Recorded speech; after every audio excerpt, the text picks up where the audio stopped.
എടാ ഇത് മറ്റേ നമ്മളേ കൊടംപുളി ഇല്ലേ, കൊടംപുളി ഉള്ളിൽ ഒരു കുരുണ്ടാവും അതേപോലെ, അത് കഴിക്കുമ്പോൾ കിട്ടുന്ന അതേ പുളി.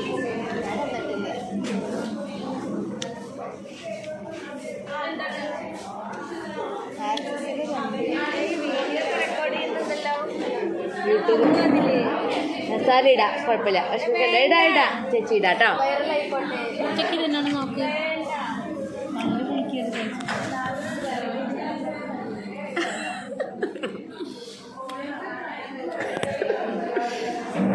എപ്പോ വീടെടുത്താൽ ചേച്ചി എവിടെന്നെങ്കിലും വന്നിരിക്കും. ഇതാ ധാരാളായി. ബൈ.